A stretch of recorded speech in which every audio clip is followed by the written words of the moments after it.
Academia Friki temporada 1, episodio 23. Hoy hacemos una guía de criaturas de Howard Phillips Lovecraft. Hablamos de sus monstruos primigenios y otras bestias.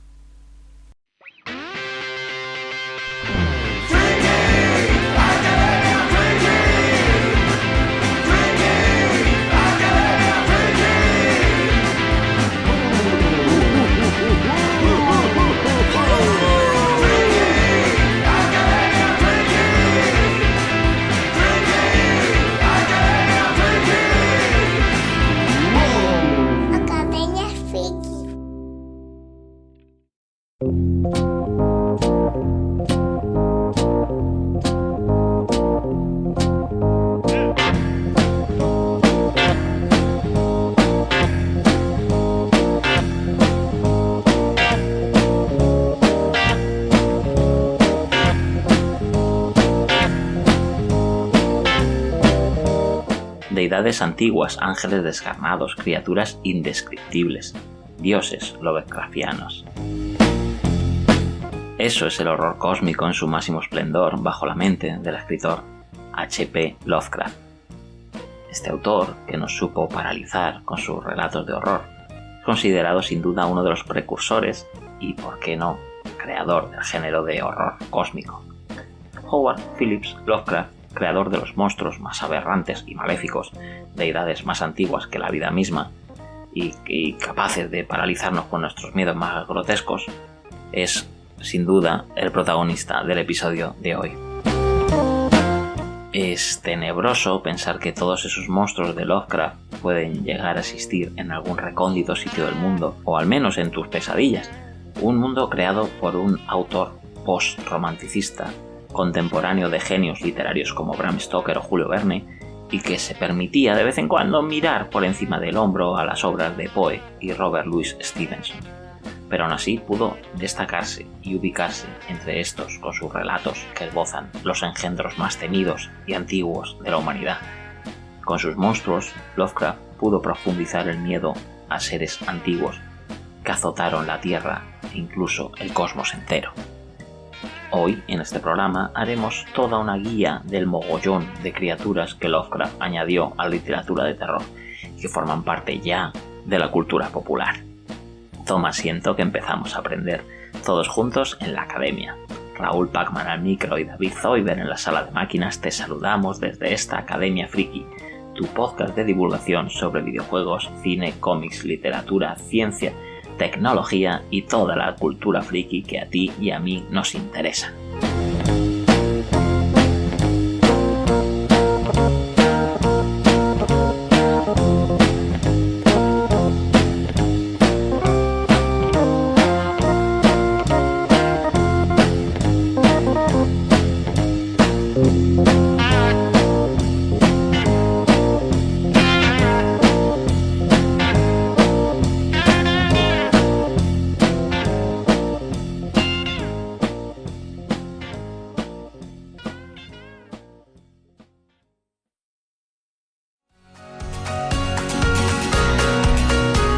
Suscríbete para no perderte ningún episodio, danos like y envíanos tus comentarios, a los que contestaremos encantados.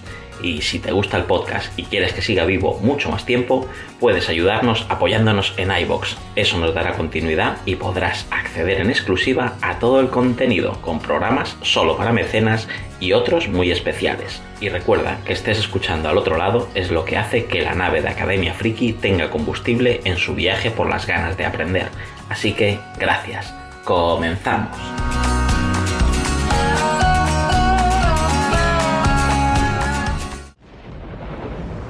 ¡Agarraos fuerte! ¡Cuidado!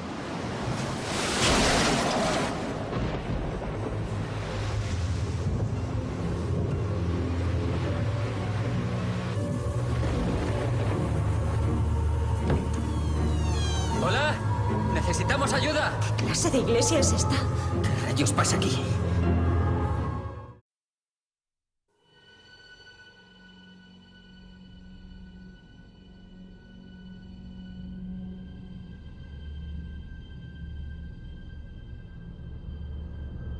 El El autor estadounidense Howard Phillips Lovecraft está considerado actualmente como un pionero de la ficción de terror moderna. Aunque controvertido, pues Lovecraft fue un autor de terror fundamental e ha influido e inspirado a muchos artistas que se han centrado en el terror, ya sean pues, escritores, cineastas, músicos, pintores, lo que sea. Los relatos que ha hecho suelen ser un poco extraños. Era un maestro a la hora de retratar la atmósfera terrorífica presente en sus obras.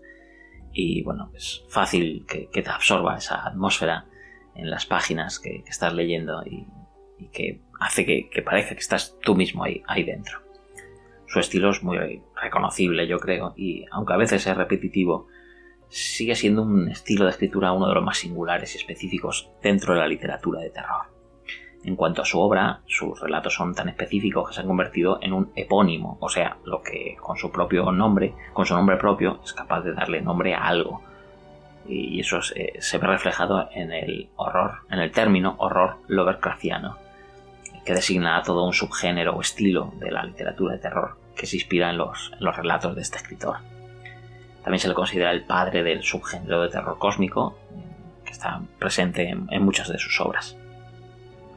Sus relatos de terror se pueden dividir en dos grandes ciclos: el ciclo del sueño, sobre las ficticias tierras del sueño, y los mitos de Chulu, sobre una vasta mitología de monstruos titánicos. Por cierto, Chulu pues puede ser Chulu, Cthulhu, Cthulhu, o como lo quieras pronunciar, porque no hay manera de pronunciarlo, así que hoy creo que voy a decir Chulu, pero bueno, porque me ha dado por ahí.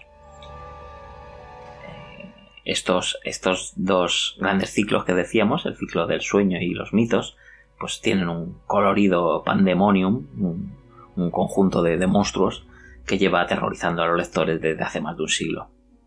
En el programa de hoy pues hemos decidido visitar ese pandemonium y ofrecerte pues una lista de monstruos Lovecraftianos, los más terroríficos, tal y como han aparecido en sus relatos.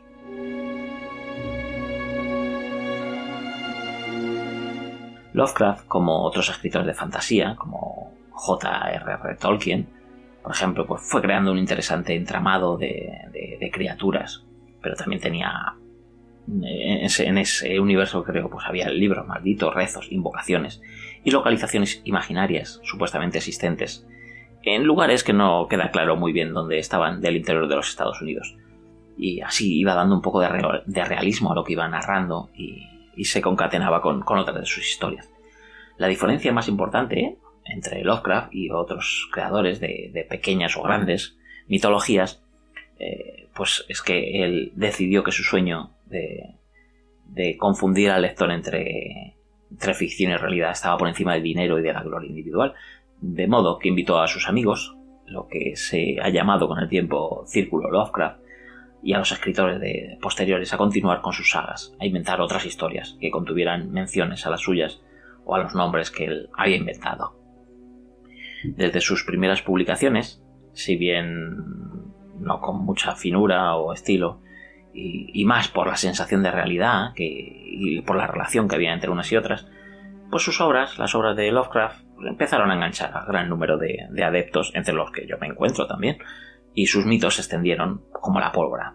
Así los guiños y homenajes a Lovecraft pues siguen apareciendo en todas las expresiones artísticas hoy día, en la música, en el cómic, en la literatura, en el cine o donde sea. El escritor norteamericano pues nunca destacó por la calidad de sus relatos. Su falta de estudios superiores y el escaso conocimiento del mundo que tenía pues se ven reflejados en sus pobres descripciones de los lugares en los que ocurre la acción, y los protagonistas de sus historias pues se limitan a adjetivos grandilocuentes porque están puestos pues, uno detrás del otro.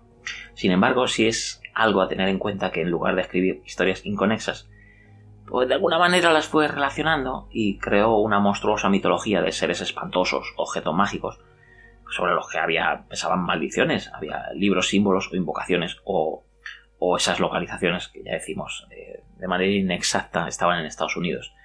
Y bueno, parece concentrarse en ellas una población ciertamente macabra y siniestra.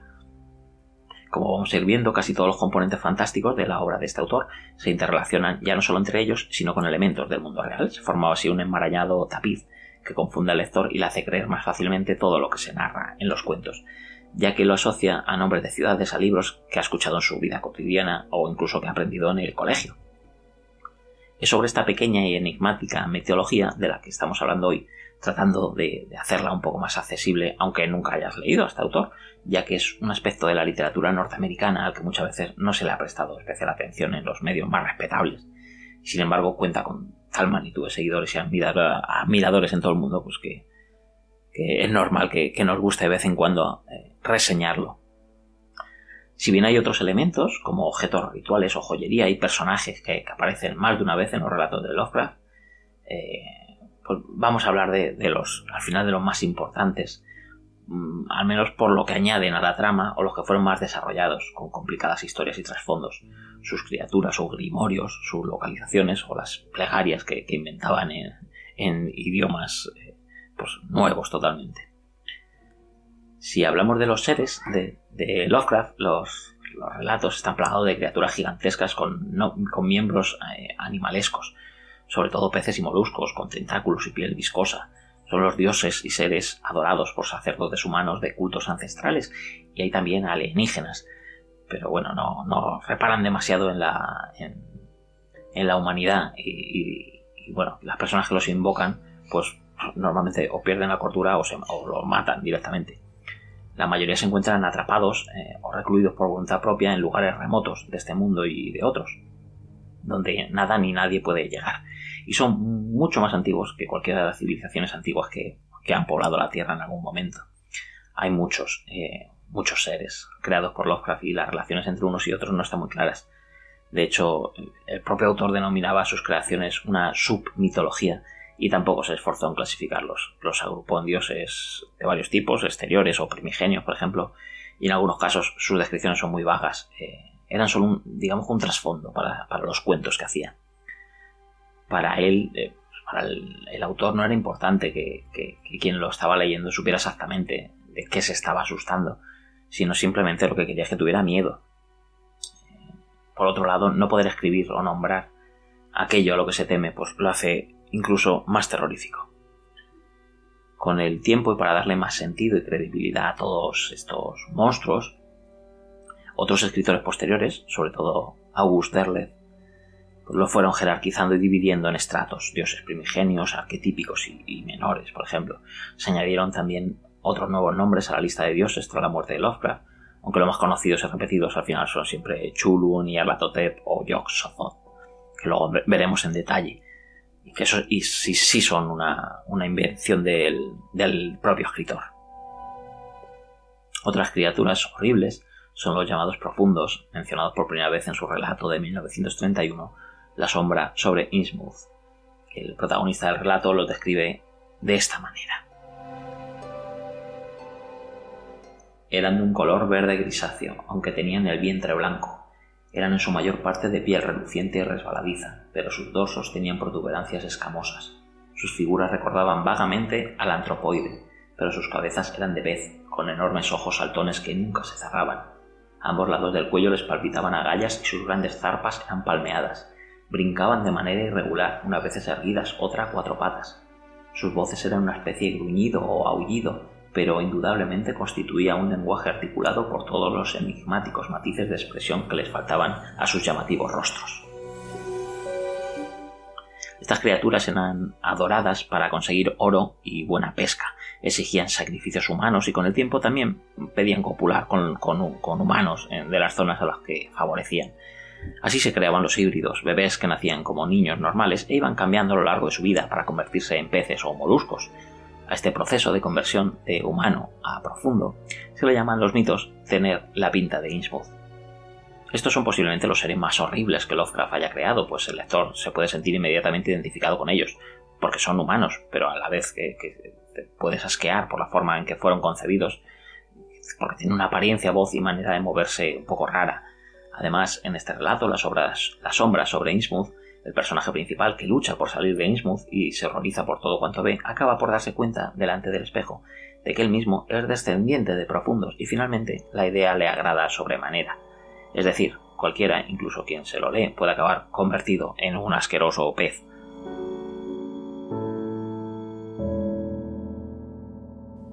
Hay otro elemento recurrente en las historias de Lovecraft, que son esos grimorios o libros arcanos, algunos que creó él mismo, como los manuscritos nacóticos, y otros creados por colegas suyos también en los mitos, como el libro de Avon de Clark Aston Smith, o Los cultos sin nombre de Robert Howard, o el famoso Mysteries of the Worm de Robert Bloch. Todos tienen diferentes títulos en inglés y otros idiomas, como francés, alemán o latín, y a veces con unas traducciones que no eran muy correctas, hechas por los mismos escritores. Y cuando aparecían juntos en un relato, pues sus nombres se mezclaban con otros de libros reales, como El castillo de Otranto, de Horace Walpole, que es una obra famosa de la literatura gótica, por ejemplo, para darles credibilidad. El más famoso de estos libros, que lo creó Lovecraft, es el Necronomicon, mencionado por primera vez en el relato de 1922 El Sabueso, y que ha alcanzado una fama tal que incluso en la actualidad se discute sobre su autoría, y hay muchísimas personas que quieren dar con él, sin haberse siquiera encontrado en su búsqueda el nombre de Lovecraft, o creyendo que él simplemente disponía de un ejemplar del que sacaba la inspiración para sus cuentos.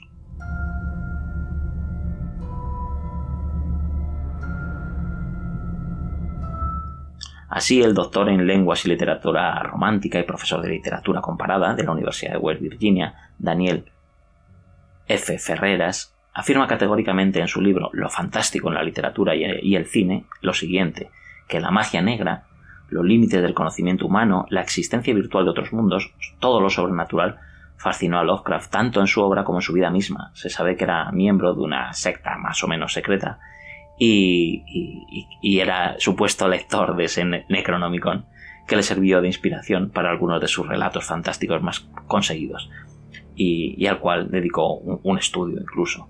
Después se parafrasea un relato que Lovecraft escribió en 1927 titulado Historia del Necronomicon, confundiéndolo con un auténtico reportaje basado en evidencias o alguna clase de investigación. En este breve cuento de solo 2 páginas se narra las diferentes traducciones de este libro imaginario y su conservación a lo largo y ancho del planeta. No se nos habla del contenido exacto del libro, aunque a grandes rasgos parece ser que tiene que ver con los antiguos dioses de esos que creó Lovecraft, y que fue escrito, siempre se ha dicho, por el loco Abdul al-Arzeb, que era el seudónimo un seudónimo que Lovecraft inventó y que usó siendo niño, pues tras leer una copia de Las Mil y una Noches. Decía incluso que este autor lo había escuchado directamente de las bocas de otros seres que se lo dictaban al oído, y que posiblemente contenía instrucciones acerca de los cultos a Chulu y a Yog-Sothoth, entre los que este árabe que lo escribió pues se confesaba creyente, ¿no? Todo esto es parte de la leyenda del Necronomicon. Incluso el verdadero título del libro era Al-Azif-Azif, que se nos dice que es el término que los árabes utilizan para designar ese sonido nocturno que producen los insectos y que se supone que son aullidos de demonios. Este hombre decía haber visitado también algunas de las ciudades fantásticas que se nombran en la Biblia y en el Corán.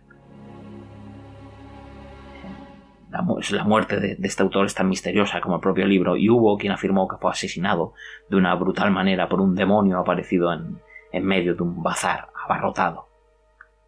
Este nombre, el Necronomicon, el nombre que ha llegado a nosotros, le fue dado tras una traducción al griego, y según Lovecraft fue copiado varias veces en la Edad Media, y el libro, pues que sigue entre nosotros, con ejemplares latinos que están repartidos por todo el mundo, tanto en templos de la cultura del mundo real como en lugares inventados. Por ejemplo, dice que uno se guarda en el Museo Británico bajo llave y otro en la Biblioteca Nacional de París, que hay una edición en la Biblioteca Widener de Harvard y otro en la Universidad de Miskatonic en Arkham. Y dice que hay otro, por ejemplo, también en la Universidad de Buenos Aires. Incluso yo en su día escuché que había una copia, pues una pequeña historia que os cuento, anécdota personal. Conocí a un profesor de literatura, de más o menos mi edad, y que estaba fascinado por esto del Necronomicon. No sé dónde había leído o escuchado o lo que fuera, que había una copia en el Alcázar de Toledo.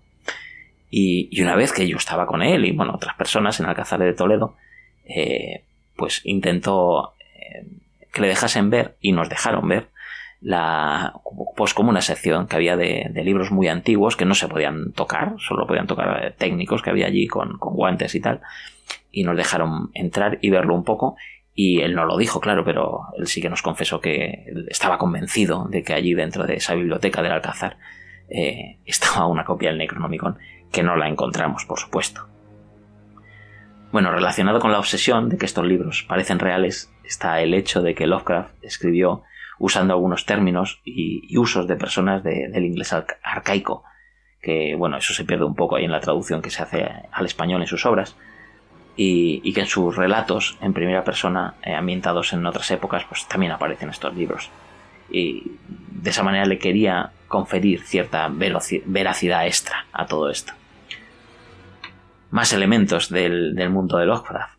Los lugares. Hay montones de ciudades y edificios emblemáticos que Lovecraft se inventó basándose en ciudades que en efecto existen, como Salem, por ejemplo. Pues hablaba de ciudades de tiempos remotos que estaban situadas en África o Oriente Medio, y la mayoría transcurren con historias actuales actuales en aquel momento en Estados Unidos, concretamente en Nueva Inglaterra, de donde él era originario, donde nació Lovecraft, y muchas en torno al valle del río Miskatonic, que si no existe, ese se lo inventó, como Dunwich y Kingsport. A pesar de ser totalmente ficticias, esas ciudades, se da una idea bastante exacta de su localización, haciendo alusión a la geografía existente en la realidad, así como a la arquitectura del lugar, su topografía o historia incluso.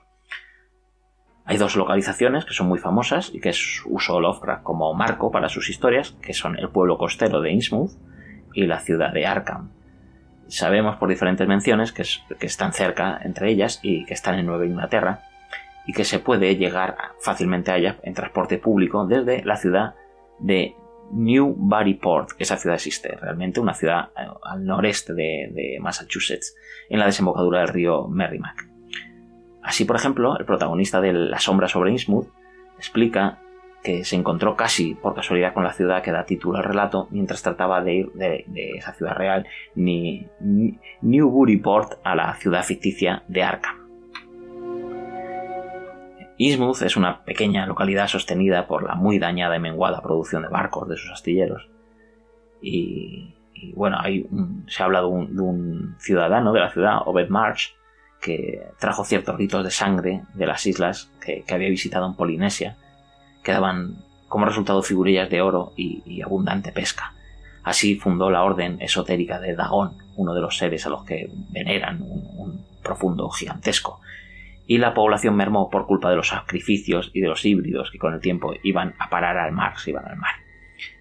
Gracias a estas interminables descripciones del protagonista de La sombra sobre Innsmouth y de quienes pide información, pues tenemos unas nociones claras de las casas del pueblo, por ejemplo, de la ubicación, de los comercios, los hoteles, de las fábricas que hay en él.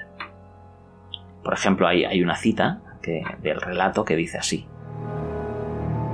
es un pueblo bastante raro que está en la desembocadura del Manuxet. Era casi una ciudad, un puerto bastante importante antes de la guerra de 1812, pero se ha ido al garete durante los últimos 100 años o poco más o menos. Ya no pasa el ferrocarril. Nunca pasó por allí, y el ramal que lo unía con Rowley hace años que se abandonó. Bueno, pues esa es la descripción que se hace de Innsmouth. Y el otro pueblo, Arkham, se supone que está muy cerca de Innsmouth y de Dunwich, y es una ciudad muy famosa por tener los ejemplares de la biblioteca de su universidad, copias de todos los libros malditos que salen en las obras de Lovecraft, la Universidad de Miskatonic, y porque hay facultades relacionadas con la magia o las religiones, y con protagonistas de los cuentos de Lovecraft que investigan acerca de antropología o historia de Estados Unidos, gracias a becas y financiaciones de esta universidad en Arkham. Otras veces son profesores de la misma universidad quienes están en los relatos, y a veces tienen que establecer contacto con criaturas o ser especialista en el campo de las artes oscuras o de los grimorios. Bueno, con eso se van involucrando en las historias.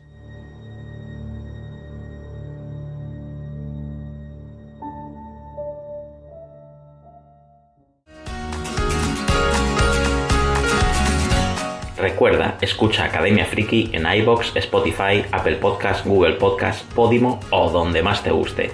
Estamos en Twitter, Instagram y en nuestro canal de Telegram. Todos los enlaces en academiafriki.com.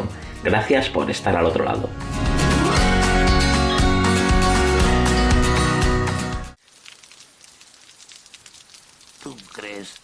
Ezequiel está loco. Pero yo te diré la verdad. Te contaré un secreto. El secreto de Invoca. Otro elemento de las obras de Lovecraft son las invocaciones o las oraciones. Al contrario que hay otros autores que sí inventan lenguas completas, como Tolkien, pues Lovecraft no le da importancia a la pronunciación, a la gramática o al significado de las frases en idiomas antiguos o extraterrestres que se había inventado. De hecho, solo hay fragmentos ideados para los relatos que no quieren decir nada. Hay casos muy concretos que dice que una oración significa algo concreto, pero bueno, no es lo normal. Y no se pueden tampoco sacar muchas conclusiones de lo que dicen, aunque hay un par de palabras idénticas que se repiten al principio de muchas invocaciones, que es ia ia, que sería probablemente como una sucesión de vítores o apelativos. La grafía, además de estas lenguas que inventa Lovecraft, es muy extraña, está llena de consonantes casi imposibles de pronunciar. Y por ejemplo, el mismo nombre de Chulu, como decíamos, es CTHULHU, y es el más famoso de los seres, y ya de hecho cada cual lo pronuncia como le da la real gana. Y incluso Lovecraft le dijo a su amigo Duane W. Rimmel en una carta el 23 de julio de 1934 lo siguiente: el vocablo se supone que representa un torpe intento de captar la fonética de una palabra totalmente inhumana. El nombre de la horrible entidad fue inventado por seres cuyas cuerdas vocales no eran como las del hombre. Por lo tanto, no tiene nada que ver con las dotes del habla humana. Las sílabas no son adecuadas a nuestras aptitudes fisiológicas, por lo que nunca podrá pronunciarlas correctamente ninguna garganta humana. Así que, pues, eso no... Tranquilos si no sabéis pronunciar alguna de estas cosas raras que inventó Lovecraft, porque él mismo dice que no se pueden pronunciar bien, así que da igual. Hay veces que Lovecraft afirma que los nombres propios de los dioses que había creado estaban vagamente inspirados en nombres de ángeles o de mensajeros, de textos bíblicos y árabes, de los que era, él muy joven era un lector asiduo. Y ahora sí, si atendemos a las criaturas más relevantes de las invenciones de Lovecraft, podemos hablar, en primer lugar, de los dioses que se inventó y que están englobados normalmente en 3 grandes grupos. Podemos echar un primer vistazo a los auténticos protagonistas de las historias, esas deidades cósmicas que mueven el tejido de la realidad, los sueños, la locura y el universo. Y esos son los dioses exteriores, los horrores supremos que rigen el entramado de la realidad. Y vamos a nombrar algunos de ellos. Podemos empezar con Azathoth, es apodado con cariño el dios estúpido y ciego, aquel en el abismo, el furioso caos nuclear o el sultán demoníaco. Azathoth es el dios supremo de la cosmología de Lovecraft, está en el centro del universo, una inmensa masa sin forma que gira y se retuerce sobre sí misma. Carece de inteligencia alguna y forma parte del origen del universo, y lo formará de la propia destrucción también. Es la fuerza entrópica suprema. Chulu es el supremo sacerdote y Nyarlathotep su mensajero, aunque se piensa que ambos simplemente se aprovechan de su poder para alcanzar sus propios fines y posicionarse ante otros dioses. Azathoth, al que a veces, ya digo, se le conoce como el caos nuclear, el sultán demonio, la oscuridad profunda o el frío, es un dios exterior que no tiene una descripción exacta, porque cada uno lo ve de forma diferente y está en constante cambio. Hay veces que se le relaciona con un enorme y sensible agujero negro. Hay un personaje, por ejemplo, en un relato, que es Ronald Shea, que entra en un templo después de visitar el bosque cerca de Goatswood y descubre un ídolo de 6 metros que representa al dios Azathoth, tal y como había sido antes de su exilio.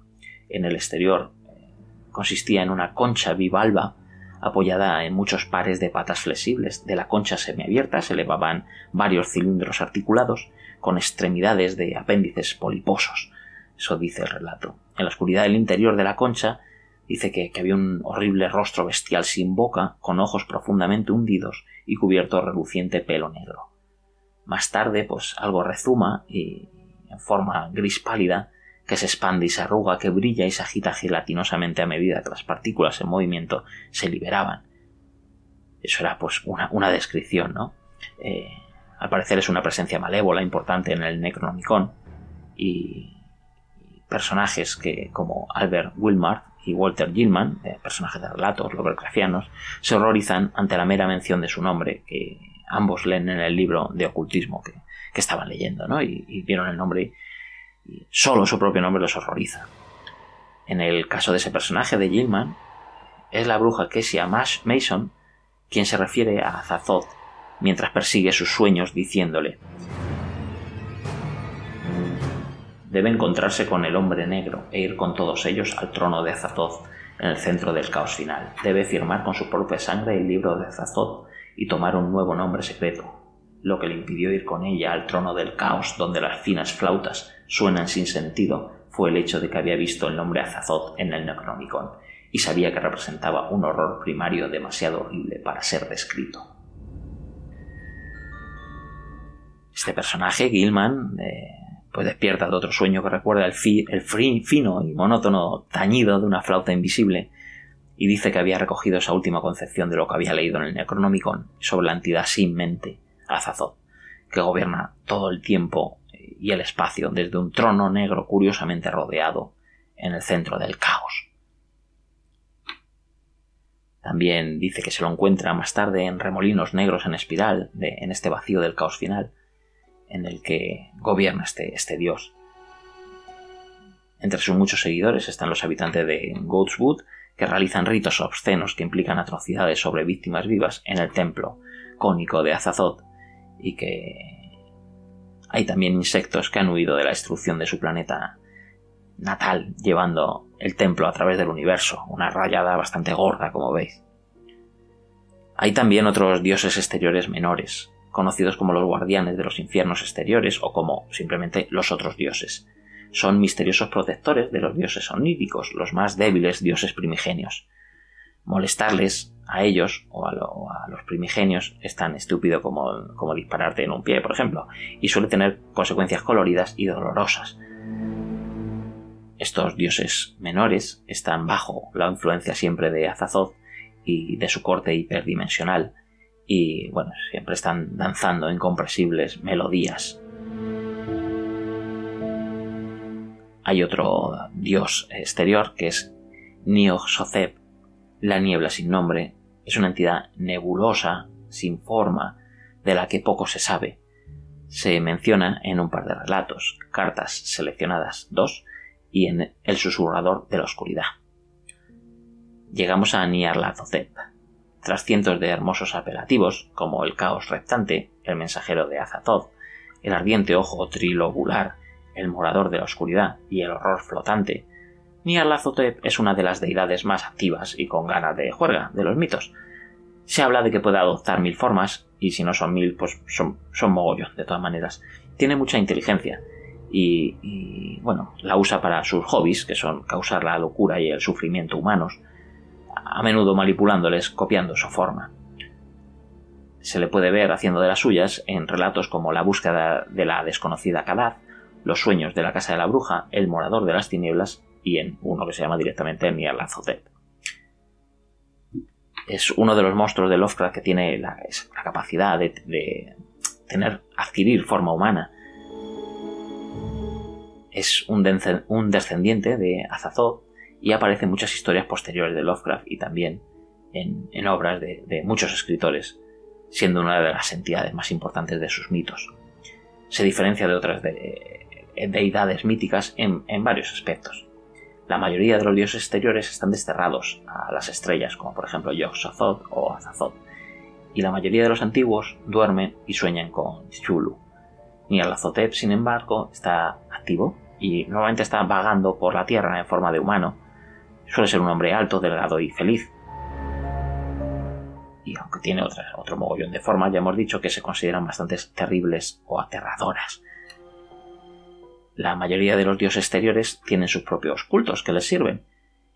Nyarlathotep, en cambio, parece servir a varios cultos y se ocupa de sus asuntos en ausencia de otros dioses exteriores.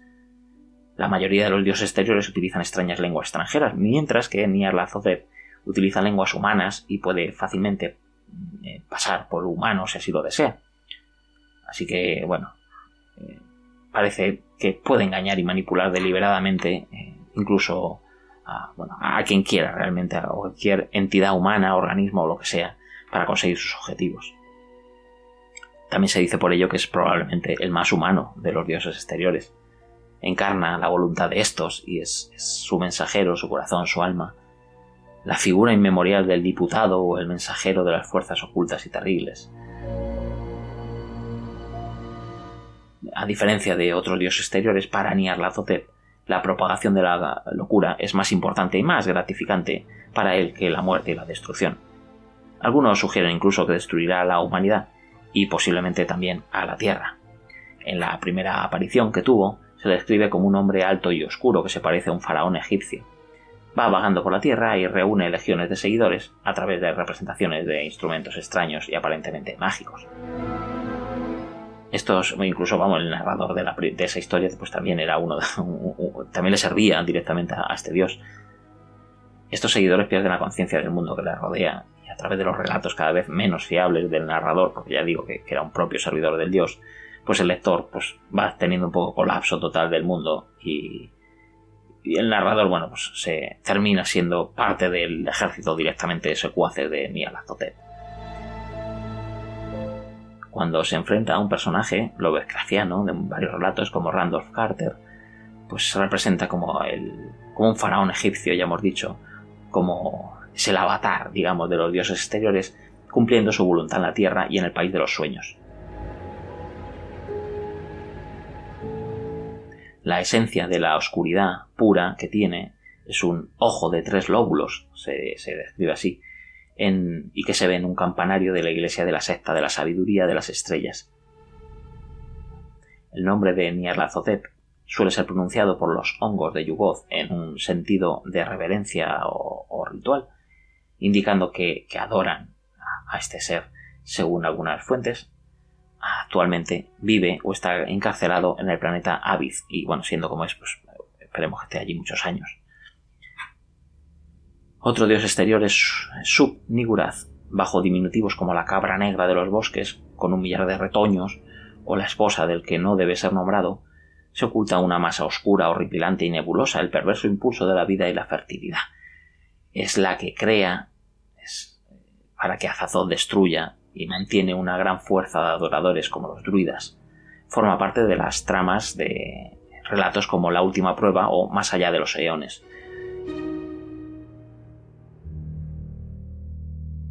Tenemos también otro famosísimo, que es Yog-Sothoth, también conocido como el todo en uno, aquel del más allá, el que acecha en el umbral o la llave al otro lado. Yog-Sothoth es el señor del tiempo, posee una monstruosa inteligencia. Lo adoran los humanos y los alienígenas por permitir el tránsito entre dimensiones. Se involucra muchas veces en sus propios ritos porque quiere que la Tierra desempeñe un papel importante en el caos cósmico.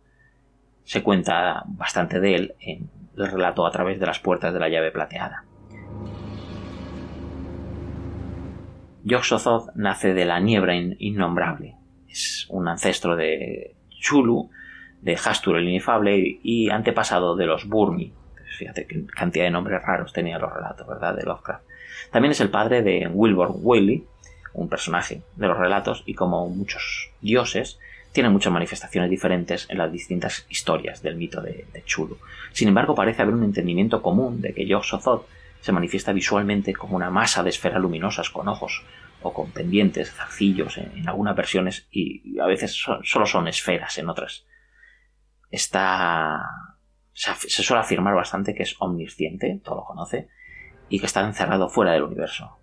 Así que puede desde allí conocer y ver todo el espacio o todo el tiempo. O sea que no hay ningún secreto realmente para este dios, para Yog-Sothoth. En un caso relacionado con la ciudad de Dunwich, se sabe que Yog-Sothoth fue llamado con el propósito de preñar a una mujer humana que luego dio a luz a 2 niños parcialmente humanos. El que organizó todo este evento fue el padre de la familia Whitley, que se sabía que estaba de pie con el Necronomicon en una colina en un círculo de piedra y llamaba el nombre de Yog-Sothoth desde arriba. Bueno, quizá ahora que ya hemos terminado con los dioses exteriores te estés preguntando que dónde está Chulu, que no le hemos nombrado. Pues es que resulta que Chulu es un dios primigenio, no es un dios exterior. O sea, es un dios de una escala de orden menor. Y Y de esta pandilla de dioses primigenios pues te voy a hablar ahora. Aunque los grandes dioses exteriores son los que mayor poder tienen sobre el espacio y el tiempo a lo largo del universo, la implicación de los dioses primigenios en el devenir de la historia de la Tierra es muy importante.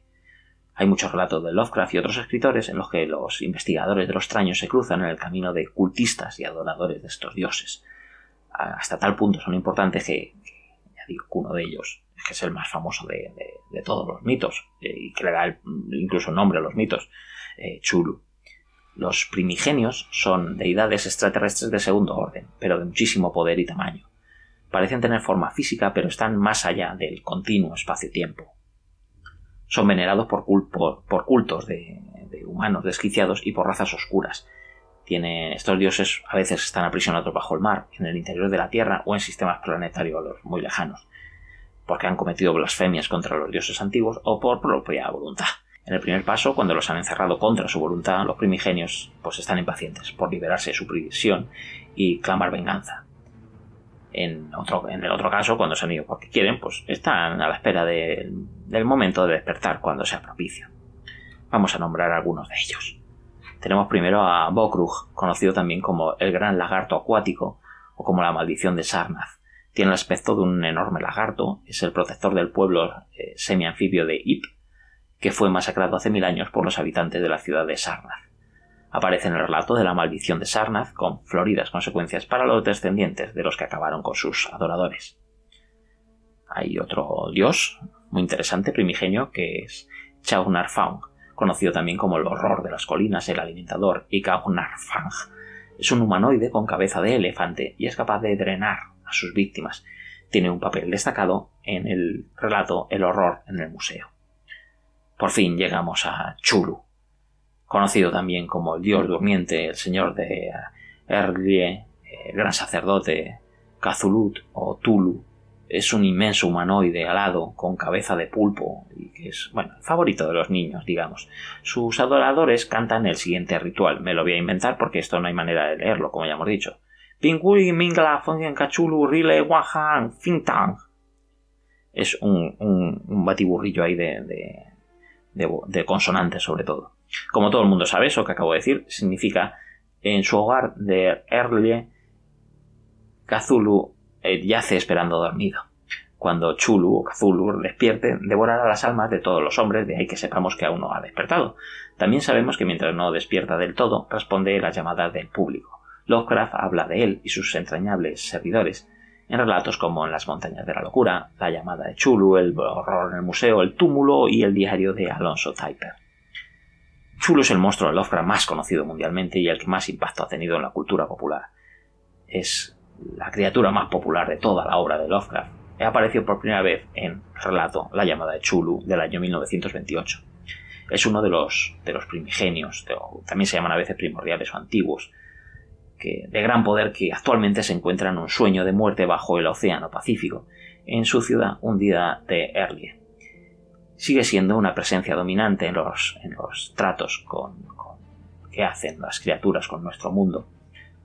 Se basan sus descripciones en estatuas que existen por ahí, según los relatos. Una de ellas, construida por un artista tras una serie de sueños funestos, se dice que produjo imágenes simultáneas de un pulpo, un dragón y una caricatura humana. Una cabeza pulposa y con tentáculos coronaba un cuerpo grotesco y escamoso con alas rudimentarias. Otra estatua, que recuperó la policía en una redada a una secta asesina, representaba a un monstruo de contorno vagamente antropoide, pero con una cabeza parecida a la de un pulpo cuya cara era una masa de antenas y un cuerpo escamoso y de aspecto gomoso, prodigiosas garras en las patas traseras y delanteras y largas y estrechas alas por detrás. Un culto de los de Chulu informa que los antiguos, los primigenios, son telepáticos y sabían todo lo que ocurría en el universo. Podían comunicarse con los primeros humanos moldeando sus sueños, estableciendo así el culto a Chulu, pero después de que la ciudad de Erlie se hundiera bajo las olas, las aguas profundas, llenas del único misterio primigenio a través del cual ni siquiera el pensamiento puede pasar, pues cortaron con la relación espectral que tenían. Se desconoce el número de seguidores que adoran a Chulu, pero su culto tiene muchas células en todo el mundo. La frase que he leído antes, tan rara, se puede acortar en Chulu of Tang, que posiblemente signifique algo como Chulu espera, Chulu sueña o Chulu espera soñando. Cuando la criatura finalmente aparece, la historia dice que la cosa no puede ser descrita, pero es llamada el verde y pegajoso engendro de las estrellas, con garras flácidas y una horrible cabeza de calamar con retorcidas antenas. También se describe a Chulu como un culto mundial centrado en Arabia, con seguidores en regiones tan lejanas como Groenlandia o Luisiana. Hay líderes del culto en las montañas de China que se dice que son inmortales. Algunos de estos cultistas lo describen como el gran sacerdote de los primigenios que vivieron siglos antes de que existieran los hombres y que vinieron al joven mundo desde el cielo.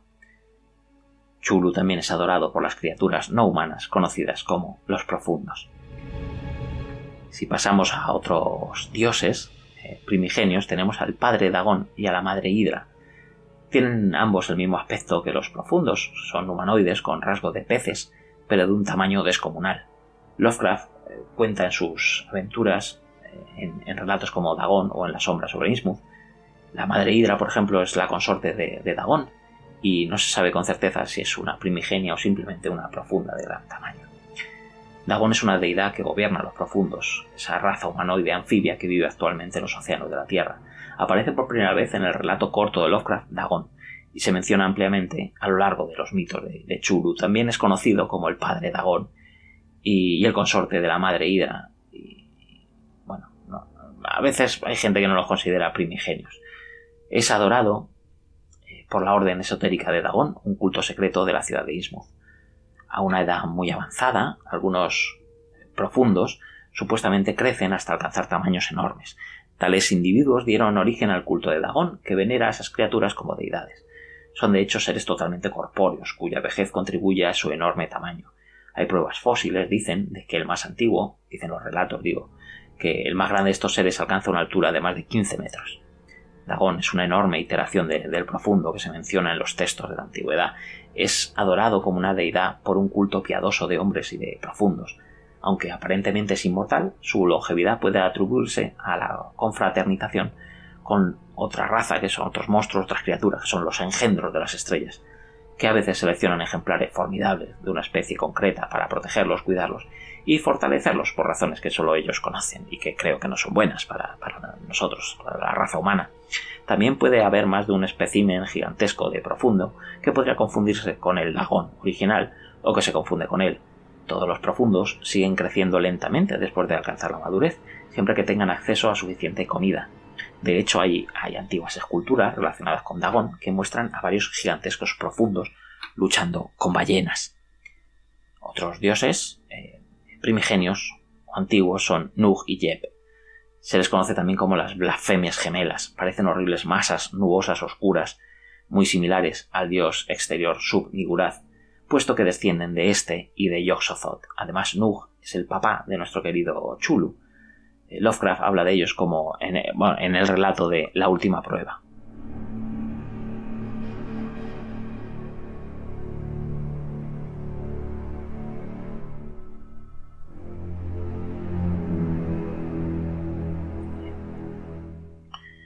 Otro dios primigenio era Astur, conocido también como el Innombrable, aquel cuyo nombre no debe ser pronunciado, el señor de los espacios interestelares y el rey amarillo.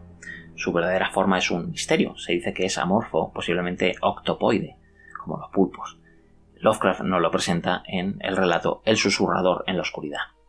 También tenemos a Rang-Tegoth, conocido también como el del trono de marfil, un humanoide muy alto con apéndices cangrejiles, difíciles de describir con palabras humanas y que hace su aparición estelar, ¿lo pillas? Estelar, por bien de las estrellas, hace su aparición, como digo, después de este chiste tan malo, en El horror del museo. Otro monstruo, otro dios primigenio es Yig, conocido también como el padre de serpientes. Es un humanoide serpentil cubierto de escamas. Su humor es voluble, es fácil cabrearle, pero tampoco es complicado complacerle. El riesgo de todas maneras no suele compensar. Lovecraft le dedica al relato La maldición de Yig. Es el padre de las serpientes. Es un antiguo semiantropomorfo que fue adorado como un dios en América Central y en los estados del sur de Estados Unidos. Era arbitrario y caprichoso, pero protegía con vehemencia también a su descendencia serpentina, castigando a cualquiera que se atreviera a dañarle. es el padre de una criatura como Ayig y compañero de un dios exterior, el Yidra. Aunque Yig se enfada con bastante facilidad, pues bueno, ya hemos dicho que se complace fácilmente cuando no se daña a sus hijos, las serpientes. A principios de la década de 1920, según un relato, un etnólogo nativo americano realizó una extensa investigación sobre la tradición de las serpientes de Guatemala a Oklahoma y describe a Yig como el prototipo oscuro de los más benévolos Quetzalcóatl y Kukulcán. En el momento de su investigación, el etnólogo observó que los residentes de Oklahoma solían estar demasiado ansiosos por hablar de la leyenda. Antes de la fiebre del oro de 1889, las tribus de las llanuras eran más abiertas a su culto a Yig que los nómadas del pueblo del desierto. Pero bueno, cuando llegaron tantos inmigrantes blancos, se provocaron una serie de tragedias no naturales. La creencia más común es que entre las tribus del sureste decían que Yig rara vez era malévolo, pero experimentaba un frenesí alimenticio en otoño que hacía que las tribus de los Pawnee, los Wichita y los Caddo de Oklahoma tocaran constantemente los tambores para ahuyentarlo desde agosto hasta octubre. Los Wichita, de vez en cuando también, además, sacrificaban maíz para apaciguarlo. Hay un dios más que vamos a reseñar, que es Lucatú. Es el vientre de nacimiento de los primigenios. Lo creó el escritor James Ambuel, escritor de terror estadounidense que ha contribuido a expandir los mitos de Chulu, con el ciclo de Lucatú o el panteón de Lucatú. Su primera aparición fue en el relato corto Corled Contents, publicado en 1998. Lucatú es descrito como una masa titánica de entrañas y órganos internos del tamaño de un planeta. En un examen más detenido parece un globo verrugoso húmedo, cubierto con una red de túneles largos y estrechos de telarañas e innumerables pústulas ovoides, tanto dentro como fuera de estos túneles. Dichas pústulas son en realidad incubadoras biológicas. En cada una de ellas se desarrolla la larva de un primigenio. Es por ello que se dice que Lucatú es el útero de nacimiento de los primigenios, aunque también dicen que es un dios exterior. Nos queda por reseñar un último grupo de dioses lovecraftianos de los mitos de Cthulhu, junto con los primigenios y los dioses exteriores. Los dioses arquetípicos completan el panteón cósmico más terrorífico jamás ideado.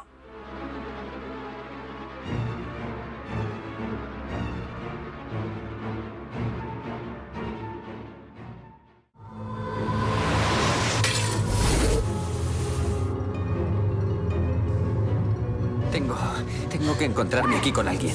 Con una mujer, con una señorita. ¿Qué le pasa a todo el mundo en este pueblo? La gente viene, pero nadie se va.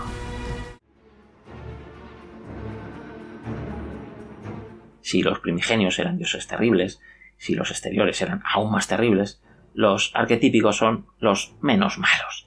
Entendiendo esto dentro del ambiente catastrofista de los mitos, pues no es que no sean terribles, es que simplemente no pueden con los primigenios en una lucha de igual a igual. Y bueno, pues en esa lucha por los humanos estamos en medio, igual que ocurría con Alien vs Predator, por ejemplo. Ignorando la insignificancia de la raza humana, los dioses arquetípicos, al hallar a los dioses primigenios dormidos, sintieron tanto temor que utilizaron todo su poder para impedir que despertaran. Pero desde luego no son buenísimos, ni de lejos. Eso debería apoyar la dualidad bondad-maldad que Lovecraft tanto rechazaba. Él era más de la dualidad maldad-malignidad o algo así. Si hablamos de estos dioses arquetípicos, pues tenemos en primer lugar a Nodens. Era el señor del gran abismo. Tiene la costumbre de tomar la apariencia de un ser humano barbudo y mayor, aunque en buena forma. A veces usa como montura una concha marina tirada por extrañas criaturas. Algunas de sus manías recuerdan al simpático Nyarlathotep, aunque con menos mala baba. Una de sus aficiones es salir de caza a por las extrañas criaturas que pueblan el mundo onírico, prefiriendo a los servidores de precisamente Nyarlathotep. Aunque no tiene especial interés por los humanos, llega a echarle un cable a Randolph Carter, aunque solo por dar por saco a su verdadero rival. Aparece en los relatos La búsqueda de la desconocida Kadath y en La extraña casa de la niebla.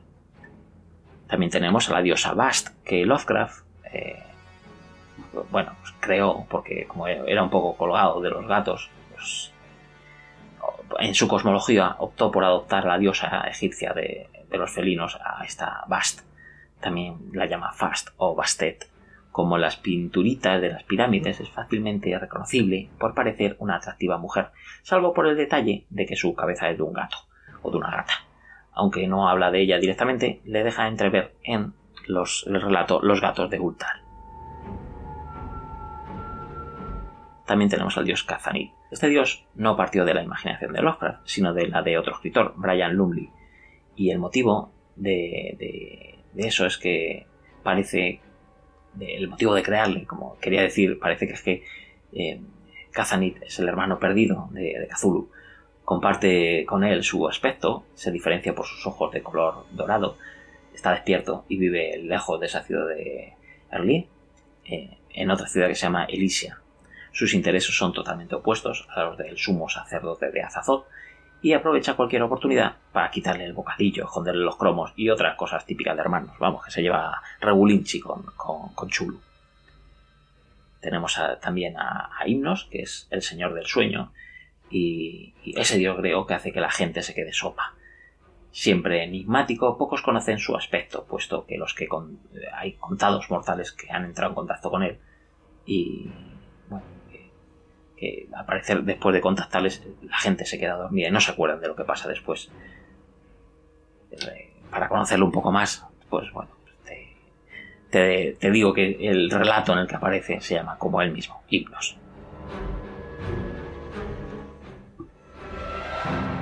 También tenemos a otro personaje creado por Brian Lumley, otra vez es escritor, que se llama, dentro de estos dioses arquetípicos, Cecilia. Es un vástago de Chulo e Illa.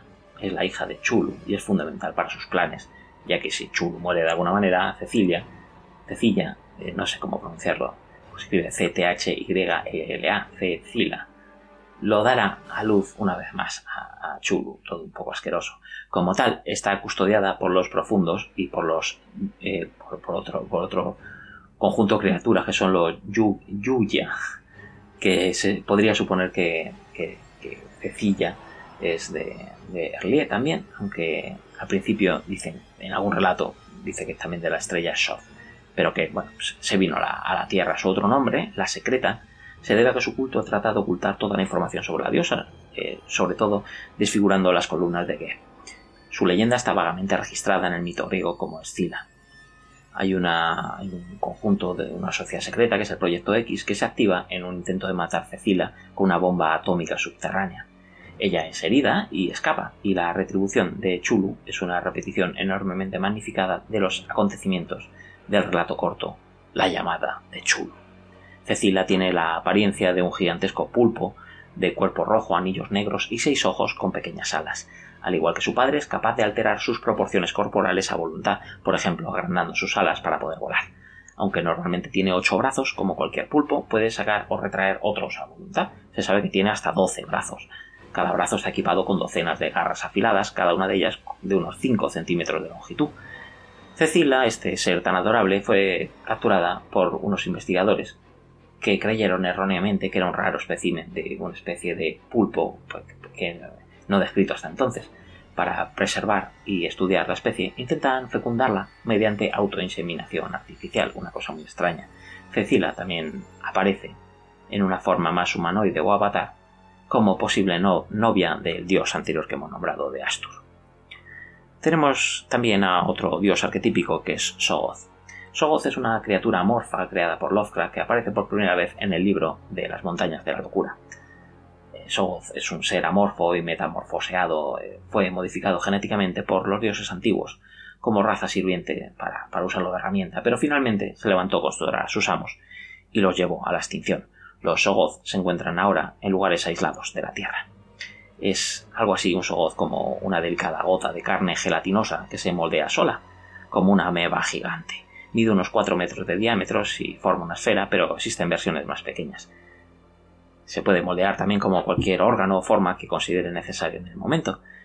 Sin embargo, en su estado habitual tiende a lucir una profusión burbujeante de ojos, bocas y pseudópodos. Todo muy bonito, como siempre. Cuando se le encuentra en el Polo Sur, era capaz de moverse a una velocidad increíble. Se le ha descrito como si se viera un tren acercarse por una persona parada en las vías del tren. El Shoggoth puede matar a sus enemigos envolviéndolos y generando suficiente fuerza de succión para decapitar a sus víctimas. Así, precisamente, es como lucharon estos Shoggoth contra los primigenios durante su rebelión. Con el tiempo, los Shoggoth crearon sus propias ciudades y su arquitectura imita la simetría de 5 puntas también tienen las ciudades de los dioses primigenios. Aunque son raros, algunos Shoggoth han conseguido sobrevivir en la era moderna, sobre todo en la Antártida y en partes más profundas de los océanos del mundo. Se sabe que la raza de seres anfibios humanoides, conocida como los profundos, se alía con los Shoggoths o los utiliza, a veces denominados Shoggoths de mar. Tenemos también a otros seres muy bonitos, que son los Migo, y que tienen relación con los Shoggoth, porque llevan a cabo sus experimentos con Shoggoths, realizando injertos mentales en los Shoggoth para producir una raza de domadores fáciles de controlar telemáticamente por estos Migo que ahora vamos a describir. Hay híbridos de estos Migo y de Shoggoth y que se llaman Gol o Golcosas. Hay un Shoggoth famoso en los relatos que es el señor Shiny, Albert Shiny, que adopta la forma de un humano. Estos Migo, de los que hablábamos, son una especie de extraterrestres del planeta Yugoth, presumiblemente el planeta enano Plutón. Se les describe como criaturas aladas con grandes garras y cabezas cubiertas de antenas. Los Migo son una raza científica y tecnológicamente avanzada con un conocimiento especialmente sofisticado de las técnicas quirúrgicas y de la neurociencia.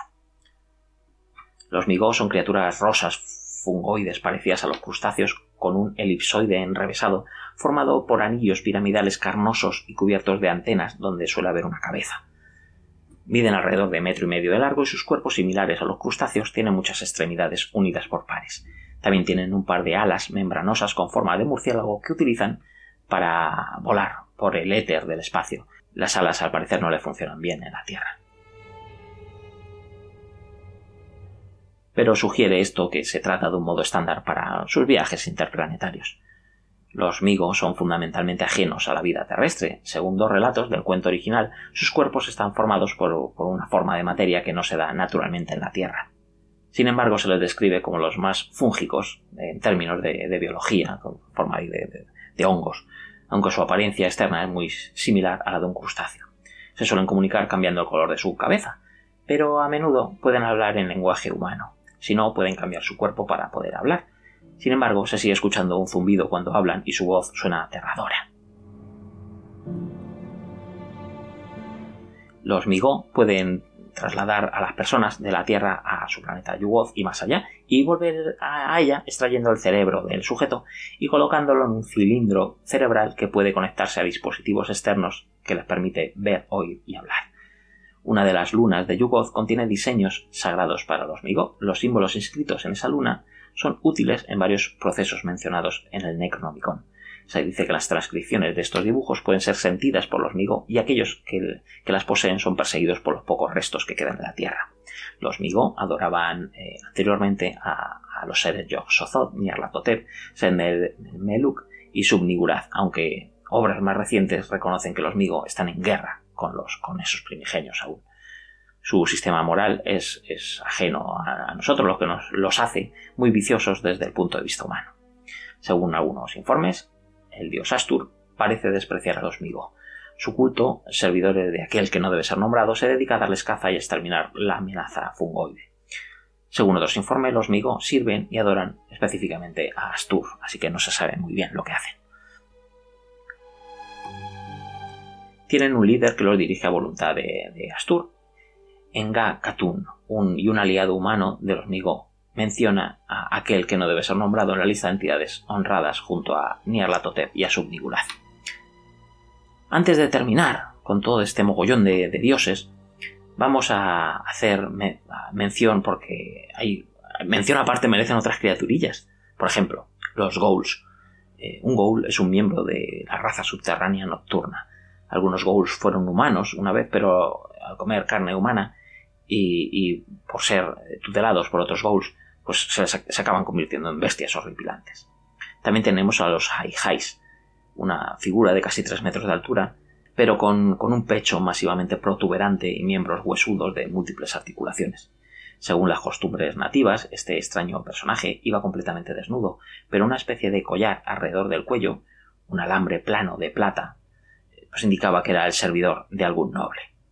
También tenemos a los ángeles descarnados de la noche. Son seres negros, groseros y chocantes, con superficies lisas y aceitosas como la piel de una ballena. Tienen unos desagradables cuernos que se curvan hacia dentro, alas de murciélago que no hacen ruido al batirlas, unas feas patas prensiles y colas con lengüetas que daban latigazos inquietantemente y sin necesidad. Y lo peor de todo es que nunca pronunciaron palabra o soltaron una carcajada, ni sonrieron ni nada, porque no tenían caras con la que poder hacerlo. Solo hay un sugerente vacío en su lugar, no tienen cara. ¿Qué le vamos a hacer? Todo lo que se limitaban a hacer era agarrar, volar y atacar. Así que, bueno, pues esta era el modus operandi de los ángeles descarnados de la noche. También tenemos, que los hemos nombrado varias veces, a los profundos. Estos son una raza de rana, las criaturas que habitan en el océano con una afinidad para unirse con los seres humanos que se produce regularmente a lo largo de la costa. Hay numerosos elementos de los mitos que están asociados con los profundos, incluyendo el legendario pueblo de Innsmouth, por supuesto, la ciudad submarina de Ya Entilei y la orden esotérica de Dagon, además de los seres conocidos como el padre Dagon y la madre Hidra, que ya hemos nombrado. Después de los relatos de Lovecraft en que aparecen estos seres profundos, pues también han aparecido en obras de otros autores posteriores como de August Derleth. También tenemos a los hombres de Eleng. Son primitivos, son sátiros como los habitantes de la meseta de Eleng en las tierras del sueño. Se les menciona en el ciclo del sueño de Lovecraft y en la novela El sueño, búsqueda de Kadath. También hay habitantes de la ciudad sin nombre. En tiempos muy antiguos, la ciudad sin nombre fue construida y habitada por una raza de reptiles sin nombre, con un cuerpo en forma de cruz entre un cocodrilo y otra especie de reptil con una extraña cabeza, con una frente prominente, cuernos, falta de nariz y una mandíbula como la del cocodrilo. Son seres que se movían arrastrándose, así que la ciudad en la que vivía, sus arquitecturas, tiene techos muy bajos para ser práctica, claro, y algunos lugares son incluso tan bajos que un ser humano pues casi no puede ni entrar. La ciudad los habitantes de esta ciudad sin nombre, pues bueno, vivían cerca de la costa, pero cuando el mar retrocedió hace milenios, pues se fue quedando en las profundidades del desierto esta ciudad.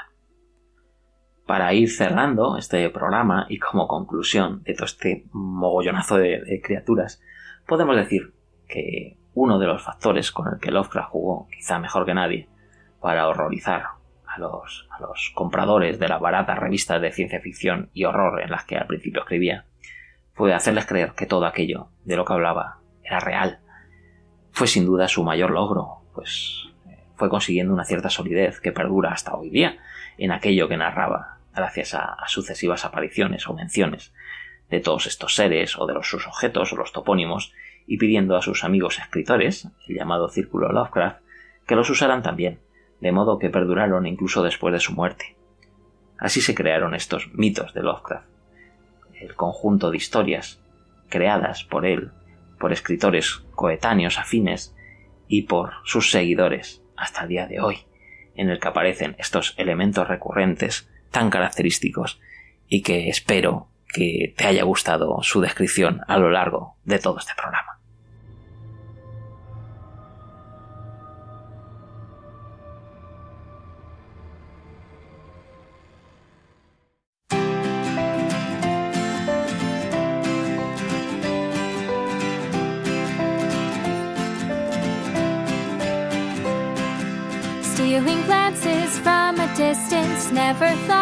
Y hasta aquí este programa de Academia Friki. Puedes seguirnos en nuestro canal de iVoox, Academia Friki, Spotify, Podimo, Apple, Google o donde quieras. Suscríbete para no perderte ningún episodio.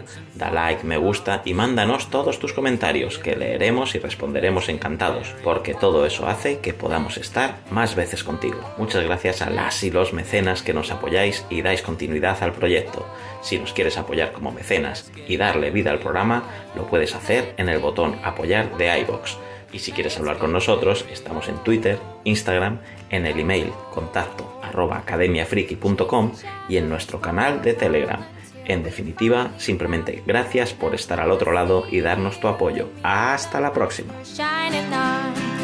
Some would scoff and stare at us, and some would laugh and cry, and others asked our age and wage and raised their eyebrows in surprise. Then let's get married. Whoa, let's get married. Whoa, let's get married. Whoa, Whoa, 'cause we are young and full of love and don't have much at all. But